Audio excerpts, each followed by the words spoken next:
Headline in The Athletic, now owned by the New York Times. It dropped on Friday by Nate Taylor, and we didn't spend really any time on it yesterday, but there was something in this that stood out to me that I wanted to address because it's something that I don't think we've spent a lot of time discussing when it comes to the future of these two franchises and what is next for them.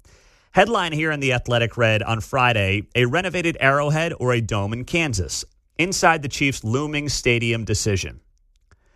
And I'm reading through this piece, and it's nothing that we haven't talked about here on the show.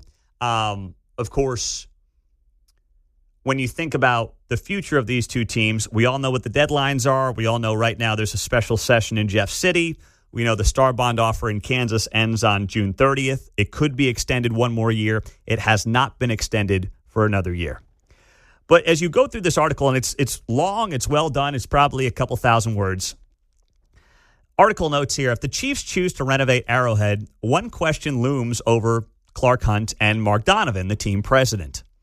Can the city and team build an entertainment district with restaurants, a shopping mall, and hotels in the Truman Sports Complex, which is located in Independence? They write here. Last July, Donovan said the overwhelming answer he heard from developers was no. Donovan said, "You're not going to see a Power and Light, but you could see other entities that would have some relevance to game day." So I'm sitting here and I'm thinking to myself, okay, why do we, the fan, who enjoy going to Arrowhead to tailgate with friends, right? Got your parking spot, know exactly where you want to be, going to watch a football game. Why do we care?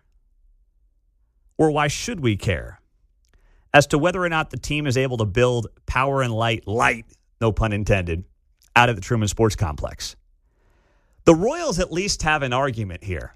And I'm not saying it's a great argument, but the economics of baseball are so screwed up because there's no salary cap that the argument from mid to small market teams is we need to create additional revenue streams because we can't make as much money as the Yankees and the Dodgers and the Mets on our local TV deals, that we've got to create additional revenue streams to try to then use that money, dump it into the team to keep our payroll somewhat competitive with the big markets because there's no salary cap in baseball.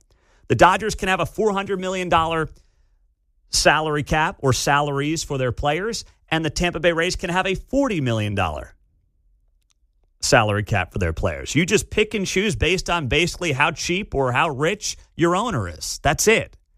In the NFL, that's not the case. Everybody plays by the same rules when it comes to the salary cap. So it's not like this is about the Chiefs making more money to then use it to make sure you can pay Patrick Mahomes. The Royals can at least say, hey, you want to keep Bobby Witt? You want to keep Jack Caglione? Well, guess what? We've got to figure out how to create more revenue streams to then use that money to invest in the teams. That's not the case in the NFL. So I don't know why, frankly, anybody cares or should care about what kind of entertainment the Chiefs can build out of Arrowhead. Now, if it's just about them making as much money as they possibly can, God bless them. I'm a capitalist. If Clark Hunt wants to make even more money, he should be allowed to do that. And if the Hunt empire wants to grow with entertainment inside the Truman Sports Complex, fantastic. Good on them. They are entitled to do just that. But it does nothing, absolutely nothing for the average fan who's not thinking about that in large part when they're going to a game. And there's no argument to make about how you have to do this to keep up with the Dallas Cowboys or keep up with the LA Rams or the New York Giants, because that's not how the economics of the NFL works. You are in a position right now for the Chiefs where you're not held back by being traditionally a smaller market.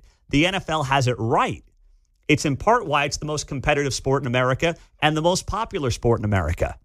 They really want to create an equal playing field where your market size is irrelevant to how successful you can be on the field.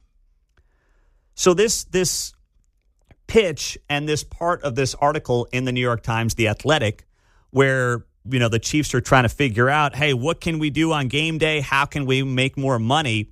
At least from the baseball side of it, you can see where there's value to the fans.